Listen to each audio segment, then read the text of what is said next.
Hey, Voices of the Bench community. Jessica Love here, giving you a shout out from Utah. As many of you know, I am passionate about creating natural-looking, beautiful smiles, and I also believe in simplifying systems without compromising on aesthetics. I am honored to be part of Ivoclar's development team to bring you a new stain and glaze system with structure paste, IPS e.max Ceram Art. With this system, you can create beautiful works of art with depth and color in as little as one firing. Join us as we continue to innovate, simplify, and create meaningful change, one smile at a time.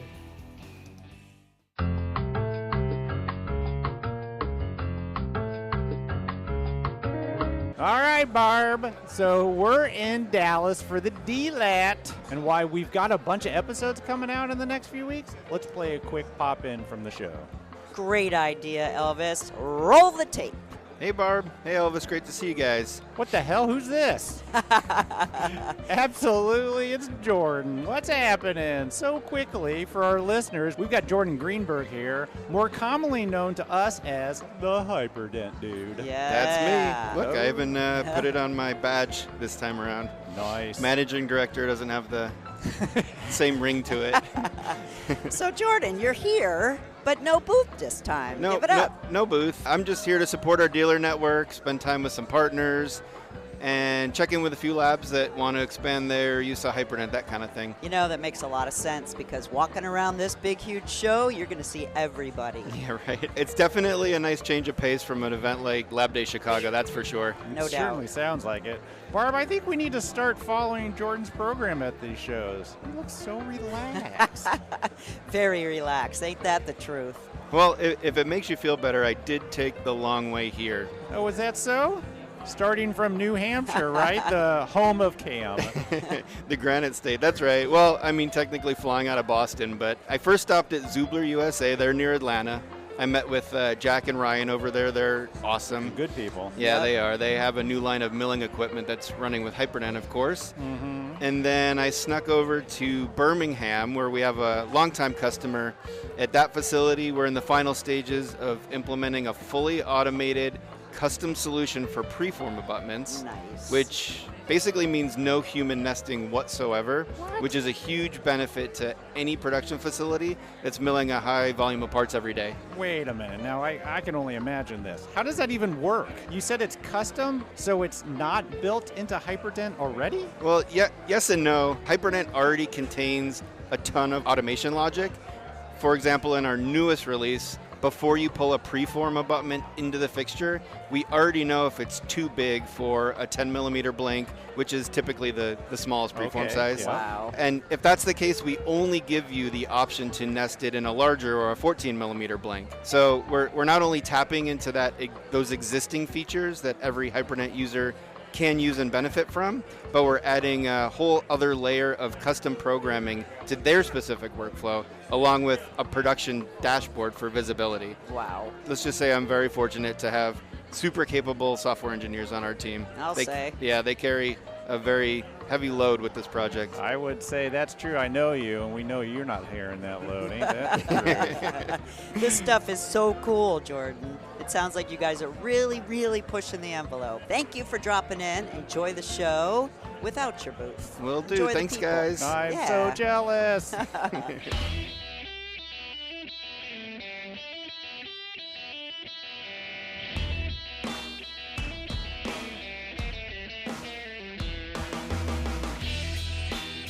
Welcome to Voices from the Bench, a dental laboratory podcast. Send us an email at info@voicesfromthebench.com and follow us on Facebook and Instagram. Greetings and welcome to episode 420 of Voices from the Bench. My name is Elvis.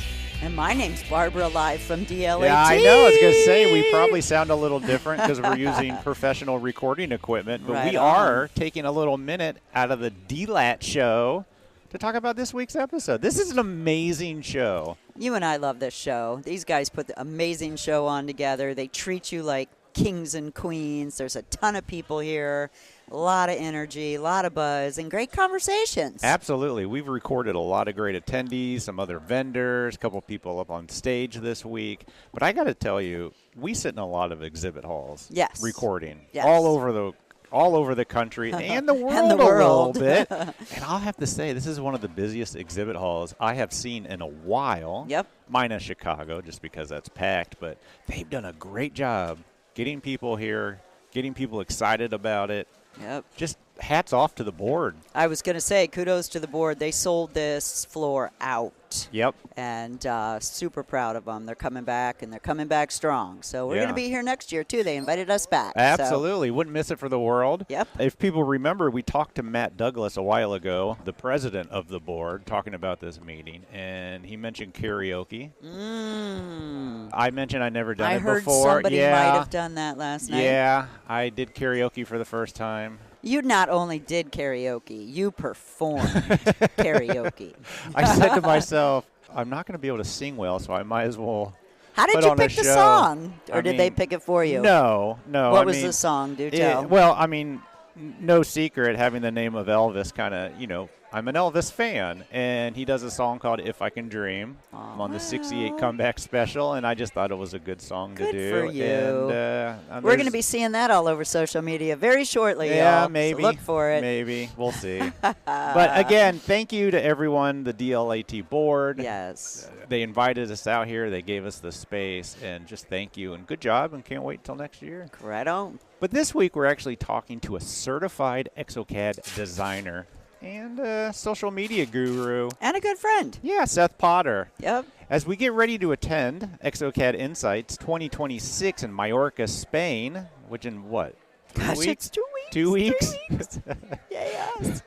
Seth is getting ready to present on stage there. He's a keynote. He's a bigwig. Yeah. So Seth comes on the podcast to talk about getting his calling to become a dental technician.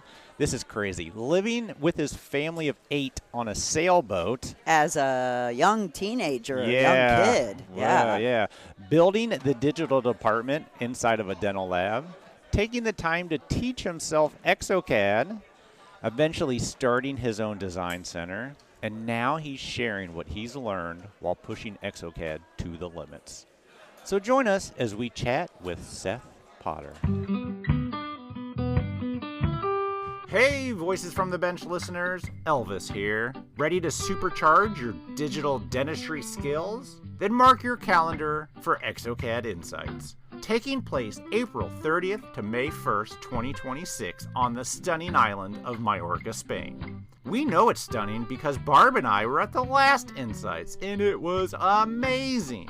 Whether you're just starting your digital journey or looking to take your exocad skills to the next level, exocad Insights has it all. Now get this, we got keynotes from global pioneers, in-depth software lectures, hands-on demos, product showcases from top industry partners, and of course, Voices from the Bench. We're going to be there doing some on-site interviews. Plus, they're adding some more fun stuff to do too. They can count Barb and me in on the first Insights 5K morning run along the coast. That's right, a running race in another country on the coast on a nice island. I'm in it to win it. And we're not going to miss the legendary Exo Glam Night, which is sure to be the most epic party of the year. Tickets are going fast, so head over to exocad.com/insights-2026 to grab yours today. You can also find that link on this episode's show notes. And here, for a special treat just for our listeners, 15% off. That's 15% off with the code VFTB Palma 15. That's VFTB PALMA 15. And we will see you in Spain.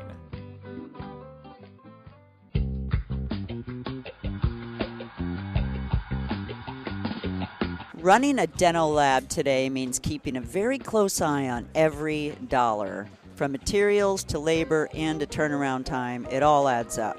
The question is, are your systems helping your bottom line or are they holding you back? Well, that's where Roland's DG-shaped milling solutions stand out. Labs choose DWX, not just for performance, but for the return on investments they see every day.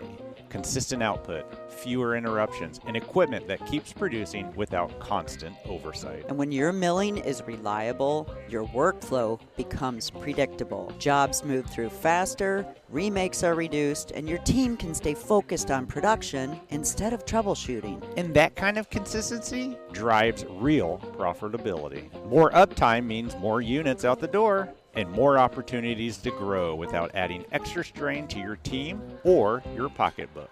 It's about working smarter with what you already have, getting more efficiency from your materials, your time, and your equipment. Roland's milling solutions are built to last, designed to run day in and day out, helping labs stay productive and competitive even when the market gets tight. So if you're looking to improve efficiency and strengthen your margins, it may be time to take a closer look at what your milling solutions are really delivering. Visit RolandDental.com to learn more about DG Shape's DWX milling solutions and how they can support your lab's profitability.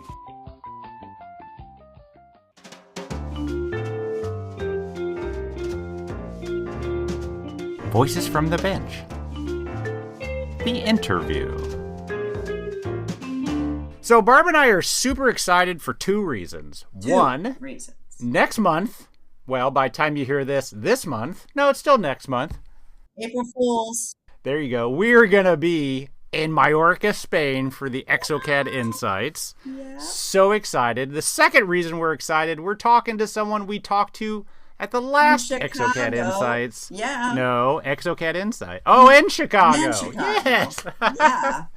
Seth gets around. Seth Potter, how are you, sir? I'm doing great. You guys can't get rid of me. I'm at Insights. I'm at Chicago. I'm like a bad smell you can't get rid of. Stop following us. Smell we can't get rid of. Let's say. All right.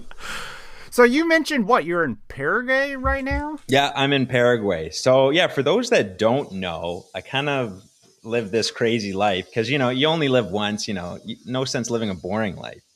So Sure. I spend half the year down here. I feel like I've paid my dues with the Northern Canada winters. You spend half the year down there? Like you live there 6 months? Yeah, I'm a resident and everything. I have my driver's license down here. I have bank accounts. I'm fully integrated. How did you find Paraguay to spend 6 months out of the year? Good question. I mean, I've been traveling for a while. I think when we connected in Insights, like a couple years back, I think I was talking a little bit that I, sort of travel around and blah, blah, blah. I mean, a lot's changed since that Insights, and I'm sure we'll get into that in the episode. But yeah, I've just been traveling around Latin America. And honestly, Paraguay, just like it's hard to describe. It just sort of felt like home instantly. Wow. Interesting. It's not like a very splashy, sexy place. It's kind of boring, kind of for my like American friends. I kind of explain it's kind of like the Oklahoma of the United States. Oh. Like it's kind of like boring, but it's like it's safe. The people are super down to earth and friendly.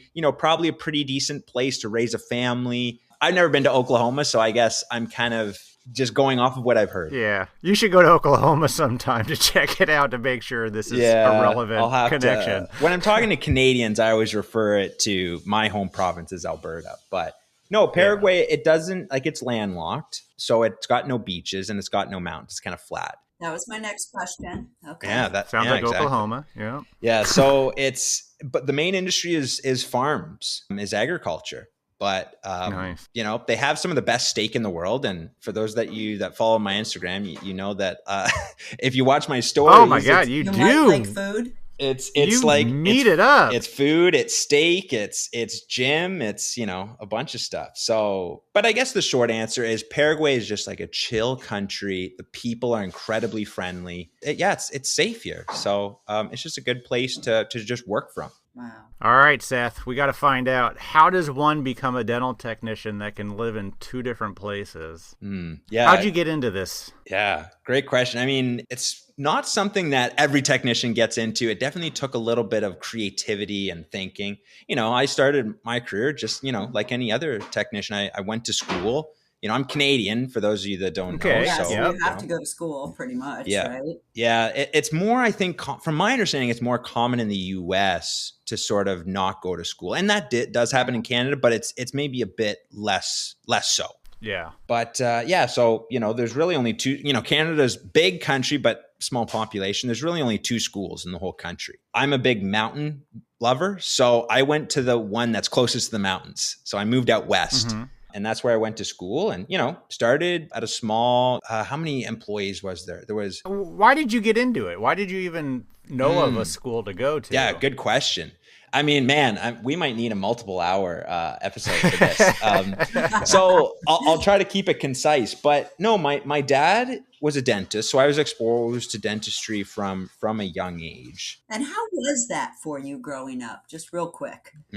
Yeah, like in terms of just growing up with a father as a dentist? Yeah. It was good. I mean, I got to experience, and I'll get into it here in a second, I got to experience, I feel like, more dentistry than maybe the average child of a dentist. Yeah. But, so like my dad had a practice for, I think he owned it for 13 years, something like that. Yeah. And, so you go into the office, you get your teeth cleaned and whatnot. So, you know your dad's dentist, but, didn't get too much exposure to it.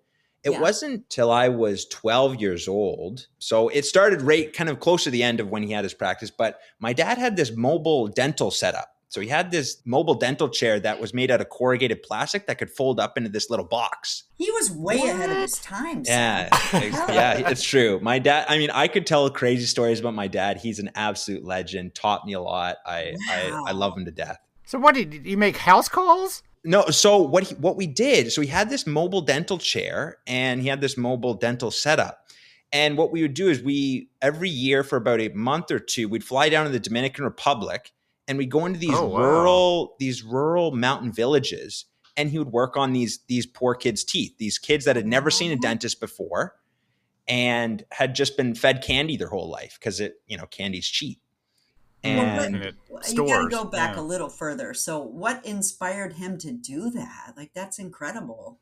Yeah. I mean, my family, like, we're Christians. So we grew up, going to church, all that sort of stuff. So missionary work is sort of, fairly common within the church and whatnot. But my dad wanted to sort of take that, sort of join two worlds, sort of join, our faith and helping people in that way. And then also helping people like physically as well, like with their teeth. And obviously he had the skills and, there's tons of organizations out there that do dental relief work. And so that was kind of the inspiration. But in true my dad form, he didn't want to go with an organization. He wanted to do it all himself, and he wanted to do it his way. Of course. So that's what we did. So he dragged you down there. It was the whole family affair. And I have a big family. I'm in the oldest of 6 kids. So, wow. Okay. So it was an adventure for sure. But that was honestly like super impactful because so we'd go to these poor villages and, so dad would be working on the kids' teeth and my mom and my siblings would be, doing arts and crafts and teaching Bible stories, stuff like that. Right. And then I kind of would float kind of in between. Sometimes I would help my mom, but then sometimes I would just watch my dad. And eventually I started playing assistant, handing him instruments and whatnot. So that's what I was saying earlier, where I feel like I got a lot more exposure to dentistry than maybe the average from a young age. I literally got to witness many different extractions, many different, fillings and whatnot. Which I would suppose, like, if you were into it, that would be awesome. Yeah, it was great. I loved it. I mean, I liked it, but I also didn't have like a crazy desire to be a dentist. But so then getting into the dental technician side, and actually, I don't think I've ever told anybody this before on a podcast, but this is another big aspect of why I became a dental technician. So I mentioned that, we're a family of faith. So I would say when people ask me, why did I become a dental technician? It was a combination of many things. It was a combination of my upbringing, the dental exposure and the inspiration from my dad. There's also a faith aspect too. What we used to do as a family on Friday nights is we'd get together, we'd sing some songs together, and we'd have some prayer, and dad would sort of pray over all of us kids. At one point, one night, my dad sort of felt like he got kind of like a download from on high. And so he sort of felt like he got a word from God and basically said, Seth, I kind of feel like you're going to be a dental technician. No And way. I Are was you 10 years serious old right at the now? time. No, I'm Oh my dead God. serious. Dead Oh, serious. wow. So that was kind of like, I didn't know what that was, being 10 years old. And I was just kind of like, okay, we'll kind of see how it goes. And kind of in the back of my head, all through high school and everything, kind of had that in the back of my head. And so when I graduated high school, I was like, okay, God, like if this is a legit thing, I'm going to apply to school. Yeah. And if I get accepted, then I'll just kind of take it as this is what you want me to do. And kind of the rest is history. Does your dad remember telling you that? Have you Oh, guys yeah, talked about absolutely. that since? We talk about it quite a bit, actually. Come on. That's Well, remarkable. what was your dad using for a lab back in those days? I mean, he must have had a lab or one that he really thought you would be a fit for, or I mean, something must have sparked It was all God, that. Elvis. I understand that, but he must have had a relationship with a dental technician. No, it's true. I mean, it was a little bit complicated when I graduated. I mean, we're going to get into some crazy stories here. So I mentioned that my dad had a dental practice for 12 years. Yeah. And so he sold it when I was 13 or 12, I guess 12 and a half. And so what we did from then on, so this will blow your mind. So my dad kind of had a bit of a midlife crisis, but different from other midlife crisis, he actually took his family with him on his midlife crisis. Aww. So what he did Interesting. Okay. is he sold his practice. We sold our house in Northern Ontario, and he moved all of us, all 8 of us, onto a sailboat. And we sailed down the Erie Canal, down the Hudson River, down the east coast of the U.S. You've got to be me Yeah, right no, 100%. We lived on a sailboat. For how long? Was it a How big was this sailboat? boat? So Pretty our first big. year, it was on a 50-foot like regular kind of sailboat. And just like the regular sailboats, like they're called monohulls, like just the regular ones that you see. Okay. It didn't really have enough beds for all of us. So it was a bit uncomfortable that first year. After the first whole year, for a year, we upgraded to a different boat, to a catamaran. Those who are who know boats will know what I'm talking about, but it's basically a boat I've with heard 2 the hulls. term. Yeah. Yeah. Okay. Yeah. I'm going on one in Wow. Mallorca. Just saying. Oh, perfect. Oh, you're gonna have a blast. There you I know go. what it is. That's a great place for All for that. But So how long did you live on a boat? So it was all of my high school, and even after I left home and when I was becoming a dental technician, they kept going. I think they lived on a boat for a total of 10 years. Is what. Oh it my worked out gosh! to. Yeah. How does one do that? We have never heard this, Seth. Just There you go. It's- Never heard look at all this something like that. awesome content here. Wow. So what? Were you like homeschooled on a boat? Yeah, actually, and that's a very common, that was actually an easy transition because, when you live on a boat, you can't go to public school, so you got to be homeschooled. Yeah. That was actually an easy transition for us because even when we were still land lovers, when we were still living, a regular life, we were homeschooled from the beginning. Okay. Oh, So all that right. was an It easy normal. transition. Okay, got it. But I never went to public school. My first sort of quote unquote public education was when I went to Northern Alberta Institute of Technology for dental technology, for dental tech. That must have been quite a shock. I mean, to go from homeschooled your whole life to being in a classroom. Yeah, now with people that you're not related to. I was used to my classroom being on a sailboat in the middle of the ocean, so it's definitely quite a contrast. How long did you go with periods of time where you couldn't see land? Oh, we played it pretty chill, honestly. Because I had younger siblings and, my dad did a really good job at keeping us all safe. So I think the longest ocean passage we did, we went from Beaufort, North Carolina, straight to Fort Worth, Florida. And that was about, I think it was 3 days, 2 nights straight. It's a long time. We all of us kids we had our night watch, like different watches at different points of the night to, watch to make sure the boat doesn't run into cruise liners. Oh, jeez. Wow. You had Titanic watch? Yeah, pretty much. Exactly. Watch out for icebergs and stuff like that. Oh, wow. I got to ask one last question, then we'll move on. But we'll move on from from the boat. What did your dad do? So he stopped doing dentistry, period, and just was like, all right, I'm going to go and I'm going to do this? Yeah, so basically, I can answer a bunch of different questions at once here because how the year would work is we're actually only on the boat for about 8 months a year.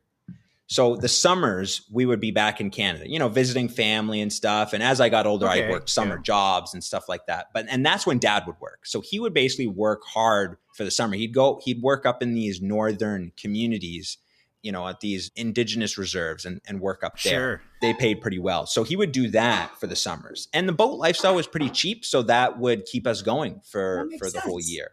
But getting back to a question you were asking before is how did the lab connection work? Because my dad was not working in his, in the hometown that we grew up in and had his office. He didn't have like a regular lab. So my first lab experience was when I was 17 in 2012. My dad was working at an office in Winnipeg in Canada. Mm-hmm. So I was working at my uncle's farm for the summer. And then at the end of the summer, I took a bus out there. And so I shadowed some local labs there. Oh. So I visited like a bigger kind of commercial lab, and then I visited kind of a small 2-man lab. So I kind of got both experience. So those were labs that Dad had kind of connected with in the summer that he was working out there. So he didn't have a long-term relationship with them, but he did. He said, "Oh, my son's, looking to going into dental technology. Yeah. Cool if he comes, hangs out for an afternoon." So they were very gracious. You had a calling 7 years earlier, so exactly. He's going you don't turn that employee away. Yeah. Can't say no to that. Wow. So you enrolled into school, and that's what, a 2-3-year program? Well, there's the two schools. So the one in Toronto, that is a 3-year program. The one I went to was 2 years. Okay. So I think the only difference is one had like a practicum or a co-op sort of thing. But Nate, the one in Alberta that I went to, that was no co-op. So it was just 2 years. So I graduated high school in 2013, and then I graduated from Nate in 2015. How'd you do? Did you like it? I mean, did you take to it easy? I did. I mean, obviously it was a bit of a transition, but no, I adapted pretty quick, and the instructors were great. Like I have nothing but great things to say about the program there and the instructors. I still keep in touch with them. And it was a small class too. So it's not like your traditional university class, like you're taking, Econ 101 and, there's 200 students, in the lecture room. For the dental technology program, I think the max occupancy is 22, but our class was only 12, I believe. Oh, wow. Yeah. So, do you live at the school? No, we didn't. The school didn't even have dorms. Like it was kind of a smaller sort of tech school. No, I had some friends out there that I rented a room from. So I would like commute in every day. I was going to make a joke about your dorm being bigger than the boat, but I guess not. So. Yeah, and that would be accurate. Yeah, the boat. I definitely learned how to, live in small spaces for sure. Yeah, minimally, I imagine. Yeah, for sure. So you graduate. Where do you go? Yeah, so I graduated, and there's, the city that I lived in was about 1 million people. So it's not a massive city, but it's a city. So there were some options. Yeah, sure. I knew that I wanted to work at a lab where I would learn everything start to finish. I didn't want to be somebody on an assembly line. I didn't want to be the standing glaze guy. Yeah. So I wanted to kind of learn everything. I had two desires. I wanted to kind of learn the analog workflow. And I also was hearing rumblings of digital. Because in 2015, like digital was kind of just getting rolling. Yeah. It wasn't mainstream yet. Yep. So you got exposed to it a little bit because it sounds like it was there. Yeah. Like we did while we were in school, we did a couple, we did a tour of one of the bigger labs in Edmonton, and they had a digital setup and whatnot. So we did get to see it. But yeah, again, kind of another like God thing. But the church that I went to, a buddy of mine, his neighbor owned a lab. And so we kind of connected that way. So that's how I got the interview with Jeff, the lab owner. And it just was sort of a match made in heaven sort of thing. Like he was looking for somebody to sort of train up. And he was also looking for somebody that would take the initiative on digital stuff. Because at the time he was fully analog. About 25% of the work that he did was analog. And so then I said, well, you want to go digital and blah, blah, blah. So we actually tag teamed and I helped him. Which I think is brilliant, to be honest with you, because if I was that person being my age, I would want somebody to come in and take it and run with it and just build it. Yeah, absolutely. So it was What'd you perfect. do, 3Shape? No, actually we didn't. We did get 3Shape a little bit later, but we started with exocad. So basically he was just really nice. He said like, I just want to get this going. He did a little bit of research. I did a little bit of research. We sort of tag teamed it. And then when we were ready to bite the bullet, he bought all the equipment and the software. I built a custom PC to run it. I installed the software and learned how to. Yeah, I did everything. I'm a bit of a geek for sure. So I grew up, in a special way. Yeah, I guess so. Yeah, exactly. All geeks are special. That's right. But yeah, so I had built a few custom PCs in my life prior to that. So it was very easy for me to do it. I enjoyed doing it. Plus, I was able to do it a bit cheaper for them, save them some money. Sure, yeah. And he went with exocad, huh? And he went with exocad. Or was that your suggestion? Well, it was a bit of both for sure. It was a kind of a tag team effort. I think we both wanted sort of freedom and flexibility. Yeah. And that's why we landed on exocad is just because that's such a big part of the software. So yeah, and kind of the rest is history. I learned how to use it. I taught all the staff how to use it. I was kind of the go-to guy there. And how did you learn how to do it? All self-taught, honestly. I was just going to say, I bet you taught yourself. Yeah. Are you kidding me? Back in the day, there wasn't that many, that much material out there for learning how to do it. So there wasn't really training and all that sort of stuff. So, but honestly, like I also just love the challenge of it. I can pick like this tech stuff up pretty quick. And that's what I did is I just stuck with it. And I'd watched a couple YouTube videos, enough to sort of give me a foundational knowledge. And I just took off from there.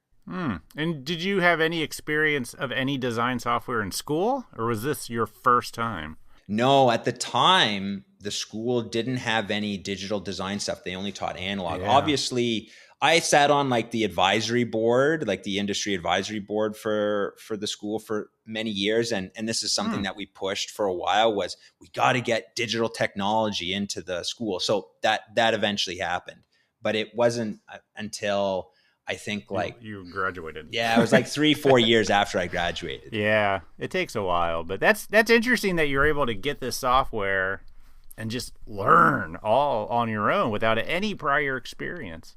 Yeah, I'm definitely, blessed. I kind of had the skills, I guess, from whatever, just messing around with computers my life. And so, familiar with software. So I was able to pick it up pretty quickly. And obviously it speaks to the designers at like the coders, the architects at exocad is, designing a software that is easy to pick up and easy to learn. Yeah. It also helps that, initially those people that made it aren't really dental technicians. Yeah. You know what I mean? Yeah, exactly. So it has that aspect of it. What else did you get? Just like a mill and what did we get? Or? We got like a desktop scanner. We got a mill, sintering furnace, and then the exocad software. That's kind of what we started. Yeah. The 3D printer didn't come till later. Pretty much everything you need to make a tooth. Yeah. Yeah, exactly. Yep. Just the bare bones basic. It was a smaller lab. Like it was just me. At that time, it was just me and one other employee. So it was kind of a smaller boutique crown and bridge lab. So we focused on kind of implant restorations, aesthetic restoration, stuff like that. So which was great experience. Do you remember your first crown? Did it go? Did it go? Did it deliver? Do I remember my first crown? Or how many times did you have to do it before it was right, or dial in? Or, I mean, without any help, it just seems like it'd take a while, but maybe not. I definitely have some memorable cases for sure. I don't remember my first crown, but I remember when I just started doing wax ups. So I would just be waxing the teeth and going back and forth with Jeff, and he would sort of critique things. And so that's kind of how it started. Digitally, you would wax them? No, this was just analog, like hand waxing. Oh, yeah, okay. Yeah, I had to learn the analog stuff first, learn how to, wax up a tooth, invest it, press it, fit it, stain and glaze, all that stuff. So how long did you stay with him doing exocad? So I graduated 2015, started with them that year. And then in 2019, Jeff was gracious to give me a month off of work, and I traveled with my brother to New Zealand. This will make sense in a second. Taking that step away from kind of the daily grind sort of reignited kind of some of my initial sort of passions. Like I kind of knew ever since I was younger that I wanted to be an entrepreneur and own my own business. And I kind of, like lost sight of that just in the daily grind. So going to New Zealand, we were just camping and hiking all over the country. And there's something about nature and being in the mountains. For me, especially, That's why you're in Paraguay. Yeah. Well, yeah, exactly. No mountains. No mountains, but the mountains are close here. They're only like a short flight away. So I get my mountain fix when I go back to Canada in the summertime. But so I went to New Zealand, and I was just like, my life is good, but this is not what I want to do forever. So I sort of came back from New Zealand with a mission. So all of 2019, I was kind of brainstorming, figuring out what I want to do next. Wasn't that right before COVID or right at that time? It was, yeah. So the story kind of ties into that. So in February of 2020, I had a talk with my boss and said, hey, I want to go down to working part-time because I want to have some time to start a business. And so I was going to start that on March 1st. So I did 1 week of this part-time hours and then everything shut down. Wow. So did you tell him what business you wanted to start? No, because I didn't really know at the time. That is so weird. You just want to start a business. You don't know what it is. Yeah. I mean, I had a couple ideas, but nothing sort of concrete. You just needed more time. Hence I just needed more time to brainstorm. Well, you got all the time in the world. Well, exactly. So COVID kind of came at the perfect time for me. I really can't complain. So pretty much I spent all summer brainstorming. I did a 5-day trip. Like I wasn't working, so I just went in the middle of the week and I just went into the mountains. Again, you're seeing a recurring theme and why I love the mountains. Right. Yeah. I just disappeared into the mountains for 5 days, just camped solo and, just spent some time, in prayer and brainstorming and just trying to figure out what I want to do. Again, I feel like, here's a God element again. I feel like I kind of got this download. I had about 5 different options written down on a piece of paper. And I was just sort of praying like, God, which one should I pursue? And I kind of felt like he was nudging me to start a remote design business. And that was right ahead of the curve. So you were early in that. I was like, it was like, I didn't even know that this kind of job existed. It wasn't until I got started that I started seeing other people doing it. So I was the first in Canada to do this remote design business. And then what were the other things on the list? Do you remember? That's genius. I think e-commerce was one of them, like drop shipping was one that I was thinking about. Not as exciting or sexy. Yeah, not as exciting and not related to the industry. Depends on who you ask, Elvis. Yeah. That's true. I'm sure some people really get into it. Yeah. That's all I remember, honestly. There were two, there was a couple others, but that was it. Anyways, so that was in June. And then in September, I bought the software. I bought my first license. I bought a laptop and I started, reaching out to people to see if they needed help with designs. So who do you reach out to? I was just other say, labs? Who's people? Or how do you find out? People you already knew, or I did it in kind of a bit of a sketchy way. Like I've told this like a couple of my friends this story, and they always laugh at it. So I was racking my brain the same way, like how am I going to get clients? So my idea was I would go on Indeed and I would look for dental labs that were looking for CAD/CAM designers. And I would send my resume in, and my cover letter wasn't really a cover letter. It was basically an advertising thing. I'd basically say, hey, I'm actually not looking for a job, but while you're looking for a technician, why don't you outsource your designs to me and help you out in the in-between? So that's actually how I got my first 3 or 4 clients. Interesting. Wow. I imagine a lot of people just deleted that. Anytime we're trying to hire someone, you get 400 emails. Yeah. Of people in other countries wanting to do the work. I imagine you hit a lot of resistance. Yeah, I just got ghosted a lot.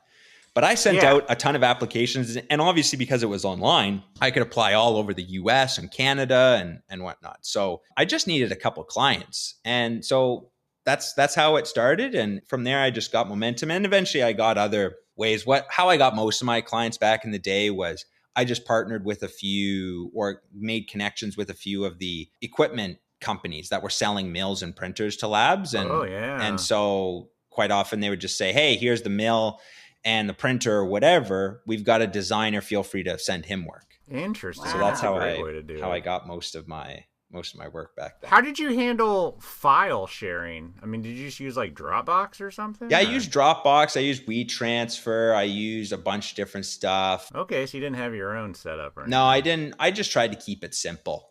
Sure. Just try to focus on just doing more cases and whatnot. So yeah, I kind of just accommodated whatever the clients needed, whatever platform they preferred. And you don't have to talk about pricing, but how did you come up with pricing? Did you do per unit, hours it took you to design? Yeah, I did it on a per unit basis. I'm trying to remember how I initially started. I think at the time, there was at the time Full Contour hadn't been bought out by 3Shape. And they were a remote design service. I think I just Googled their How much they charged? how much they charge, and just went off of that. And Okay, that's how I started. And then from there, I would increase my pricing and blah, But the blah, blah. difference is it's you versus Full Contour, which was like a whole bunch of people. Yeah, it's true. So, but I kept my expenses very low at the beginning. Like I was just living in a basement suite with a roommate, and so I didn't need that much income to sort of pay the bills.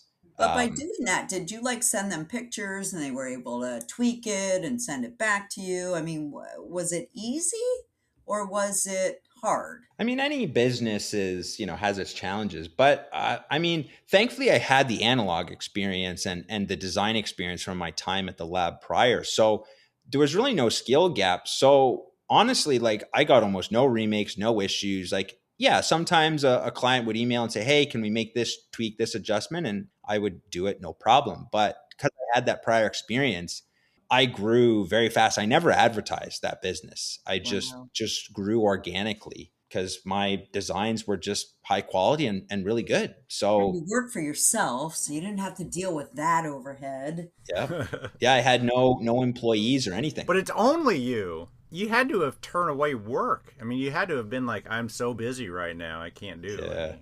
Yeah, this is actually something I'm going to talk about in my lecture at Insights in a month from now. Is I'm going to talk about sort of like a period of time where I was swamped, where I was struggling to keep up with all the work and keep my clients happy. And people who are at Insights will find out. But the short answer is basically I had to get creative. I had to figure out a way to push exocad to its absolute limit and maximize the efficiency.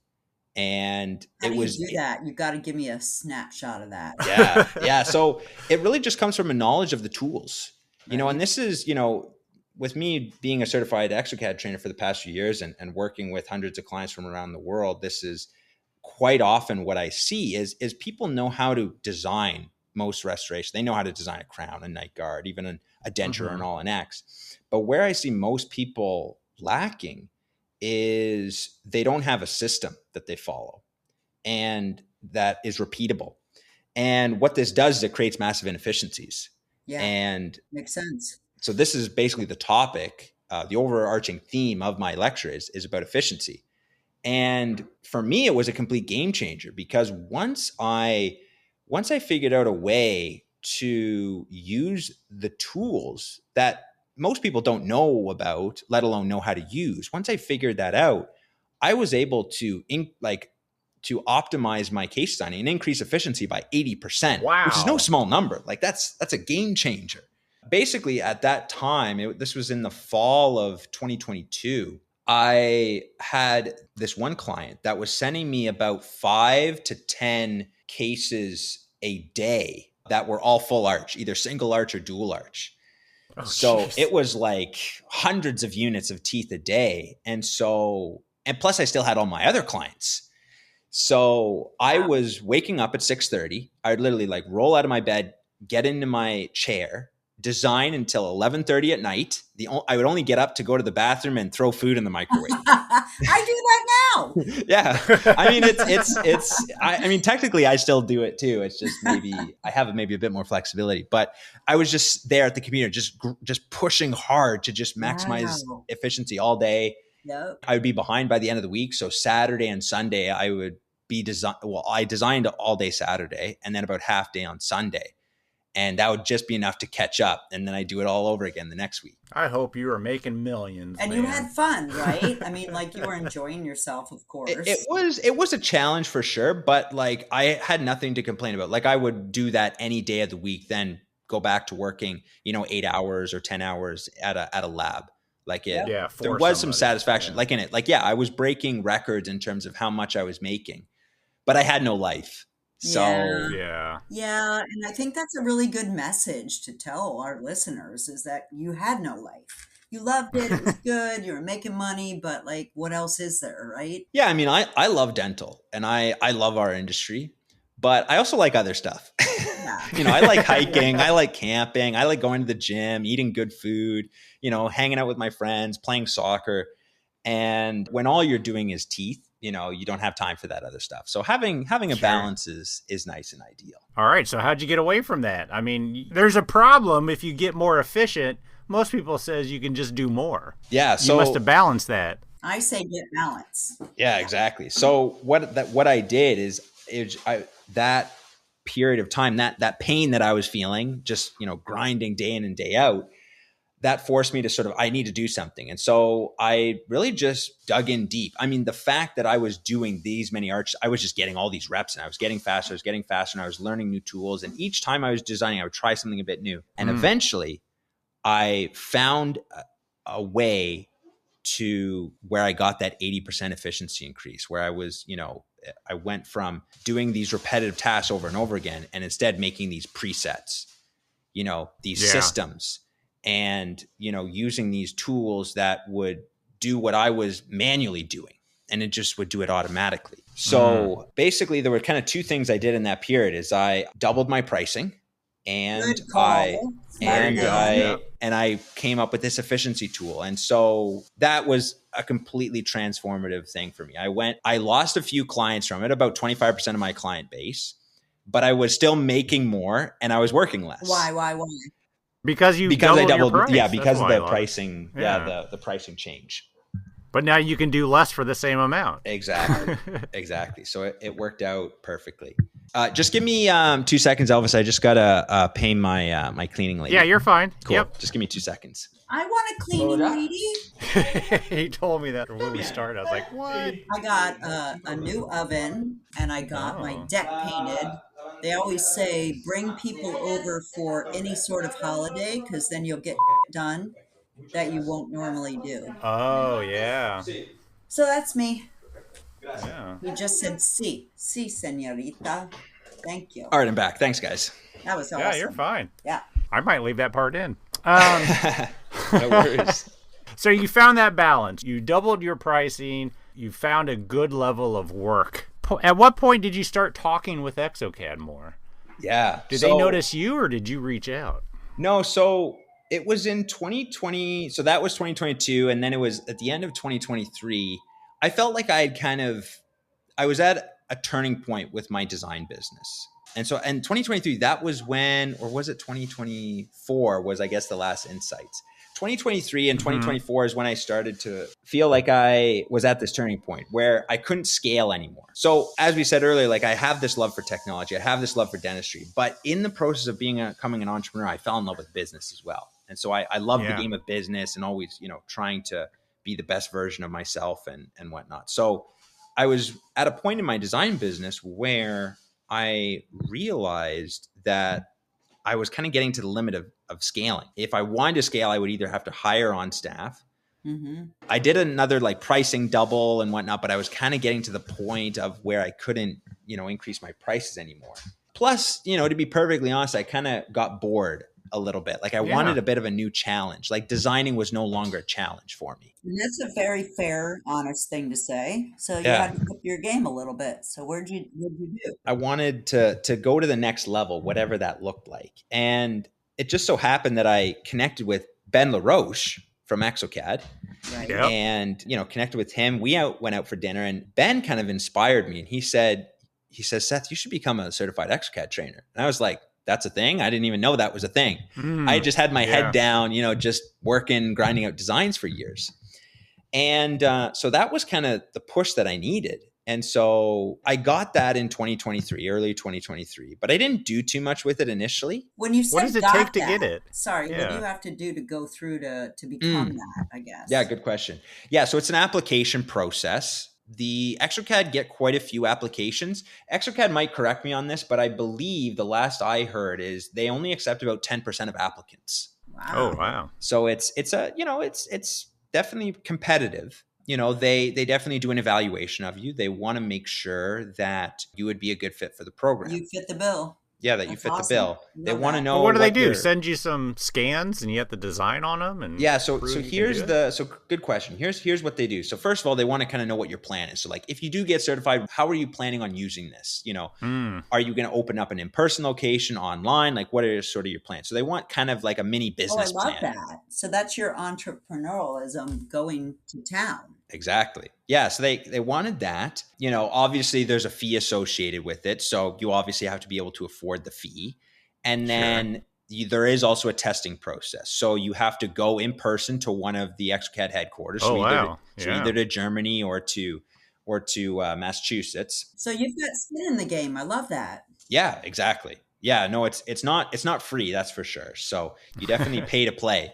Yeah. But yeah, so you go there and I spend a couple days getting trained. They go through all the software. Now a lot of it is review, but it's just to make sure that you know every aspect of it for and fill any gaps in your knowledge that you have. And then they test you.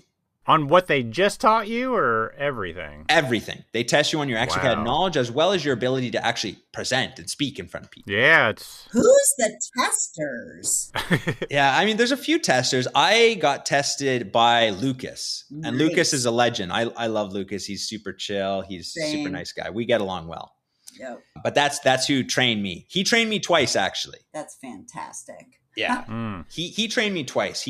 So I got my initial certification, and then I ended up getting the Exoplan certification a couple years later. Did you pass it the first time? I did. Flying colors. Oh, nice. You're like, of course nice. I did, Elvis. Yeah. I mean, did I ace it? No. I think I got like one wrong or something like that. Oh, come on. Not bad. So, there's always room to grow. Not bad. So you got this certification, you said you didn't use it? Yeah, so I got it in 2023, and it was in that 2023 where I was kind of figuring out what to do. Like the design business was still good, but I was still kind of figuring out what to do.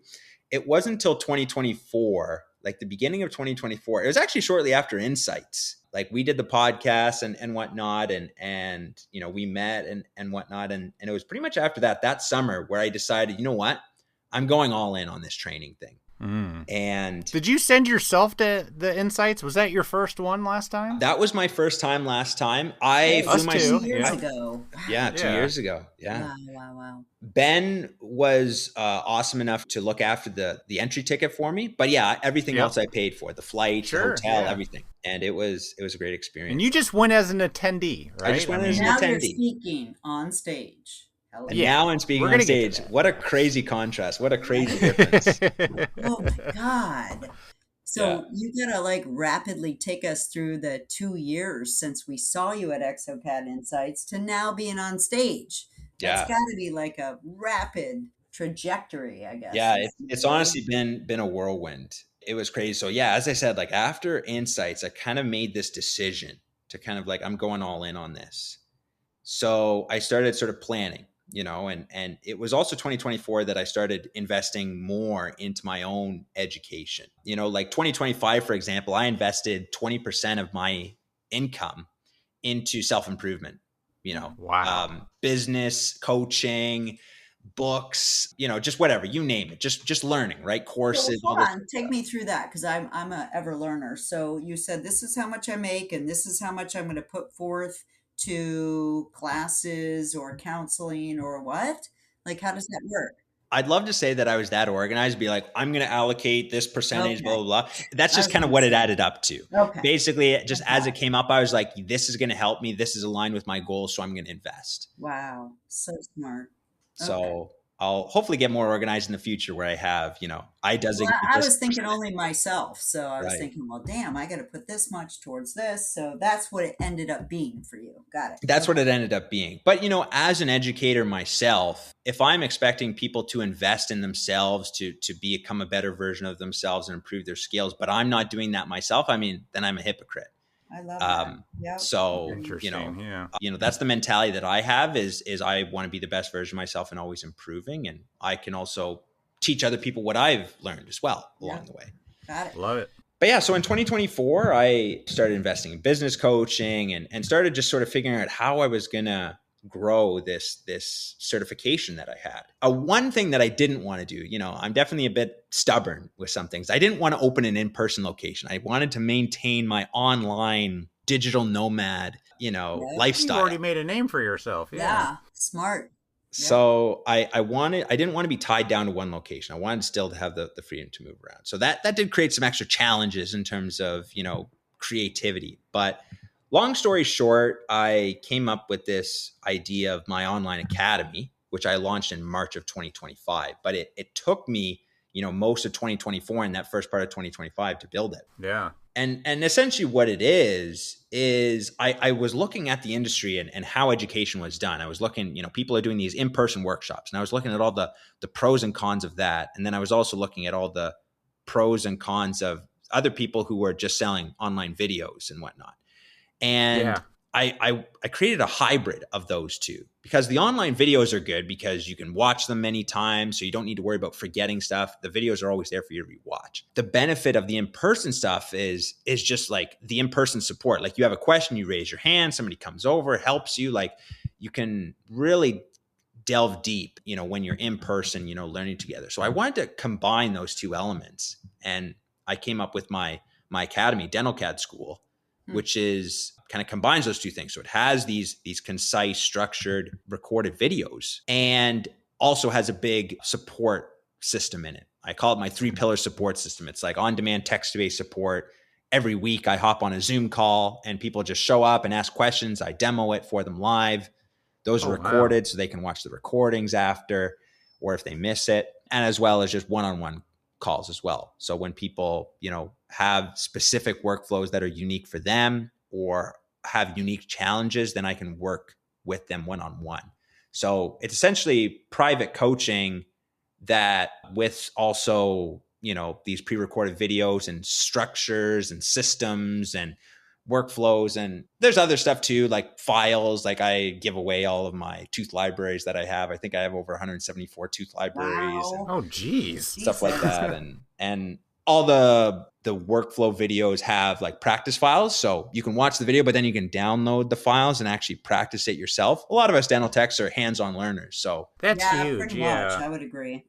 So it's hard to watch a video and not be able to do it. Exactly. So I'm a hands-on learner, so I wanted to make sure that people had access to the files in the videos so they could, do it themselves or design alongside the videos. So what's the name of this website? Well, the platform that it's on, it's called School. It's SKOOL. There's a bunch, you can learn a bunch of different stuff on there. There's all these communities there. You can learn how to crochet, you can learn how to skateboard, just whatever. But so that's the platform that I host my academy. Oh, okay. Wow. Yeah. How'd you find that? It's a great platform. One of the business influencers and that I follow and have supported over the years and learned a lot from his name's Alex Ramosi. Yeah. So he is a investor in that platform. It's pretty sweet. He so that's how I got connected with it. So that I launched that in 2025, but it took most of 2024 and 25 to sort of construct it all, to record all the videos, because I have over 200 videos on the platform. Wow. So it's a lot of content. It's a lot of work. It's a lot of work. But yeah, so that was one pillar of what's changed in the past 2 years. The other pillar is content. I've always been a bit of a private person. Like, if anybody is able to find my private Instagram, which I'm not going to give away or whatever, but you'll see that A, I have no followers, and B, you won't even really see my face. Like, I just posted landscapes. Like, I was never somebody to just like take selfies or post myself online. Sure. Unlike Elvis. Yeah. So this was... I don't do a lot of selfies, but go ahead. But no, if you create content, if you have an online business, like yours, like mine, building a personal brand is important. So this is something I had to come to terms with. And when I went all in on this, when I was making this academy, I knew I had to have a way to market it. And I knew social media was the way to do it. Yeah. But I was hesitant, because I was scared to talk to a camera. I was scared to post myself online and look like an idiot and whatever, right? Anybody who, interacts with social media or post stuff, like, everybody can relate to this. Yeah, for sure. And so I resisted for a long time. So it wasn't until September of 2024 that I finally got the courage to start posting some content. And even then it was very sporadic. It was like a post here, like maybe one post a month or something. But then in January of 2025, I said, look, I got to go pro on this. I got to just, let my insecurities go and just send it. And so I connected with a good friend of mine, Sam, who's my videographer and my editor, he's the guy that does all my current Instagram stuff. So we met him in Chicago. You met him in Chicago. He's a cool guy. So I had been friends with him. I knew what he had done. So I approached him and said, Sam, I'm going all in on this content thing, but I'm a tooth guy. I don't know how to edit videos. I don't know how to, record content. Can you help me? And he's like, yeah, absolutely. So we've partnered up. So he has his own business, and so he helps me with that, and he's crushing it right now. I owe a lot of the growth that I've had over the past, year to him. But yeah, so I connect with him, and then we just started doing content. So that's the other thing is I made a decision that I was going to just post content consistently. So I started with one video a week, then I went up to 2, then I went up to 5 videos a week, and then now we're at 7 videos a week. Damn, man, where do you find the time? You just said you like balance. Yeah. I'm not sure I agree with you. You got to be consistent. You got to. It's tough. I talk about balance, but I'm definitely it's kind of like do as I say, not as I do. Yeah, my life that's is still not balanced. Me. Yeah, I still wake up, work all day, and then as soon as I'm done work, I'm already in bed and I just go to sleep. So I do squeeze in other stuff that's important, like gym and eating steak. But that's awesome. Yeah. So is this when exocad started noticing you from social media and says, we need to get him on stage? Yeah, so that's actually what it did. So I never reached out to exocad. I just started posting content, and it just grew. And then exocad reached out to me, and they're like, "We love your stuff. Like, can we collaborate? Can we do some more stuff?" And anyways, that's how I started getting more connected with exocad. And they were like, we want to promote you. We want you speaking here. We want you speaking there. And I was just like, yeah, sure. Let's do it. exocad's unbelievable. Like, sincerely, I really mean that. Like, they are just late years ahead of anybody. Absolutely. I swear. They've been a blast to work with. So down to earth. Like, I love all the staff there. Like, the conferences and that we've done together. I mean, you guys know, like, it's always a laugh. It's always a blast. It's not like, they can get down to business, when needs be, but then they know how to let loose and have fun too, and keep it chill and casual. You've got to have a combination of both, to be honest with you. 100%. Especially nowadays, you've got to have a little bit of fun, Seth. Just saying. Yeah, 100%. I don't want to do it unless I can have fun. Yeah. I'm hoping 2027 is maybe a bit more fun. This year, I'm head down. I'm laser focused. I'm locked in, as the kids are saying. Fantastic. So did they ask you, or did they recommend what you talk about, or did they give you free reign? They have been great. They just give me free reign. They were like, look, I love that. Your content is great. You know your stuff. Like, we trust you. Like, just do, like, your content is crushing it. Just do that, but just in lecture form. Like, they've said to me multiple times, we don't want to give you suggestions, Seth, because we don't want to, like, what you do is just authentically you and authentically awesome. So we don't want to mess with that. So they've given me, like, I love it. free reign. That's fantastic. Yeah, definitely very thankful to have the relationship with them, have the partnership with them, and yeah, it's been a wild journey. I was just looking at all my numbers the other day, and so I've been posting content consistently for over a year now, and across all social media platforms now, I've gotten over 3.6 million views, which is crazy. That's insane. Wow. Insane. If I would have talked to 2020 Seth, or whatever, you just pick an age or whatever, a year, like, I would not have believed it. It's very surreal is what I'll say. It says a lot for our industry. Everyone says how small it is. Well, it doesn't sound very small to me. Absolutely. Yeah. It's growing for sure. Like, with digital technology and how easy it is to get into dentistry, and specifically digital dentistry, it's growing rapidly. Yeah. Have you ever spoken on stage on an island off the coast of Spain? Yes. No, this will be a first. This will be a first. So I'm just very exciting. What day, what time, what topic?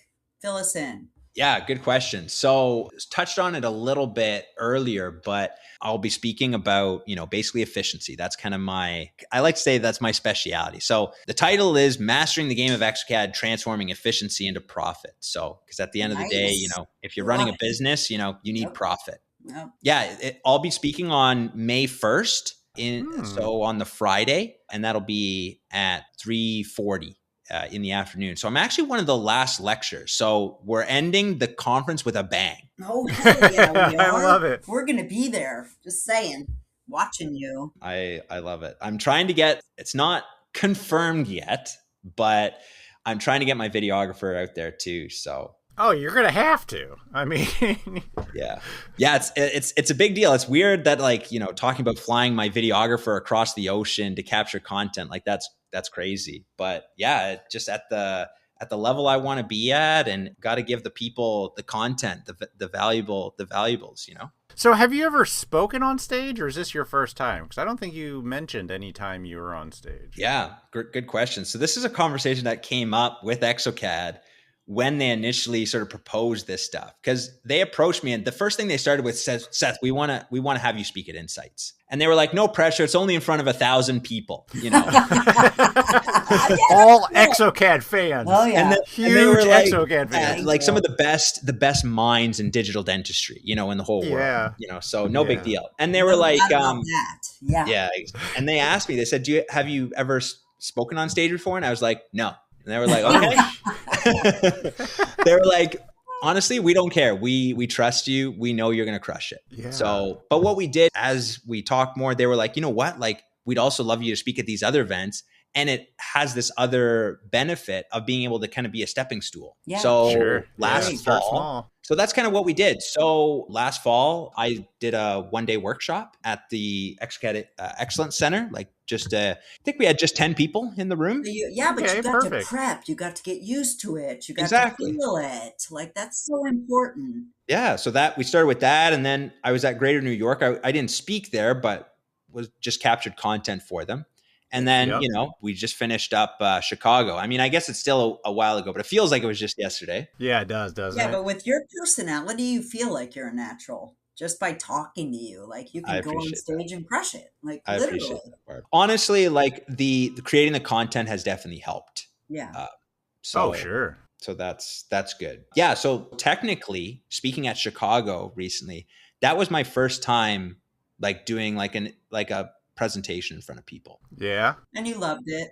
And it was great. I mean, I loved it. It went well. I got some great feedback. exocad were gassing me up. And yeah, the people who like were attended were very, they've given me tons of compliments. A true sign that I knew it went off well is when, you know, when you're at a conference, you know, it's busy, you know, at the end of the lecture, most people just get up and then they leave. When I finish if they hang around, you know it's good. When I finished my lecture, I asked if there was any questions or that we were going to go into a question and answer period. Nobody moved a muscle. Yeah. Everybody was locked in. Wow. So I knew that, That's awesome. I didn't bomb this presentation. So good for you. I'm so proud of you. This is exciting. Yeah. I can't wait to see your presentation at Insights. And I got one last question. Yes. And maybe you don't know this yet, but as you build this presentation, are you it's going to be done the week before, or are you I'm working on it 5 seconds before I go on stage person? No, I mean, I think we all have a bit of a procrastination streak in us. I do. But I don't like that feeling. So tweaking it the night before. You don't want to. I mean, of course, there's always room for kind of making some final tweaks, but no, I'm going to have it like I'm actually almost done. Like, I had a feeling you were that type. I'm going to practice it 500 times before you get on stage, person. Yeah. That was pretty much my goal, is finish it up in March and then just practice for the next month. Good so that's my goal too. Can't wait. But one thing that I'd love to say just to wrap it up, you know, we were talking about systems and all this sort of stuff. I'd love to sort of like, as a thank you to you guys and as a thank you to the listeners for getting through this presentation, I have one workflow I get a lot of questions on is smile design and wax ups and converting wax ups to final crowns. And a lot of people struggle with that and getting kind of consistent results. So what I did for your listeners is I created a little blueprint, just a PDF that they can get for free for listening to this podcast. And they very cool. Nice. So just a free gift for the listeners here. If that is something if you're listening, if that's helpful, if you want I have a fancy name for it. I call it my wax up workflow system. So taking you from, doing your initial wax ups, smile creator, smile design, and then transitioning that into final in the most efficient way possible. So if people want a copy of that, just find me on Instagram. It won't work on Instagram is kind of where I spend most of my time. Just find me on Instagram and message me just the acronym for Voices from the Bench. So just message me VFTB and I'll send the free gift over to you. And here's a hint for people listening. If you click on the guest, you'll see a link to his Instagram. Just wink, wink. There you go. Exactly. I love this. I'm going to do it myself. Perfect. Awesome. Me too. Elvis is going to show me. I love it. Well, hey, thank you so much for having me on. Yeah, on the thank podcast. you, Seth. Absolutely. Thank you so much for coming on. Thanks for all the rescheduling we had to do. No worries. But I guess we're going to see you in, I don't know, like 20 days or something. Yeah, or just a few 20, weeks. What time are you 25 guys arriving? Or what day? I get it. I'll be there Wednesday. We get in way early. I'm getting in like a week before because we're going to travel before. Oh, that's right. Okay, right on. We're doing Madrid and then hanging out on the island. And I'm going early too because I got to do some setup with exocad and rehearse. So I think I get there on the 27th, I think. Like 3 or 4 days before. Yep. I leave on the 28th, get there on the 29th, and I'm so excited. I cannot wait. It's going to be a blast. Can't wait. Thank you so much, sir. Yes. Thank you. Can't wait to see you. 1 month. Yeah. Always good exocad catching up with insights. you guys. Yay. Yeah, Yep. We'll see you then. Yep. cool. A big thanks to Seth for joining us from Paraguay, right? That's where he was. All the way in Paraguay. He's not a busy man. To talk about his amazing journey to speaking on stage on an island at exocad Insights. Time is running out, everybody. We've got less than 3 weeks to join us and Seth especially at exocad Insights 2026, again in Mallorca, Spain, and it's from April 30th to May 1st. Book your flights, book the hotel, head over to exocad.com/insights Just dash. dash 2026 to register. And if you use the code VFTB Palma 15, you save 15%, which is substantial. And if you want to learn more from Seth, hit him up on Instagram. He's really, really a great guy and happy to help. Absolutely. He's all about helping out fellow exocaders. Yes, sir. All right, everybody. That's all we got from you live from Texas. Yay! Yeah, we'll talk to you next week. See y'all. Bye.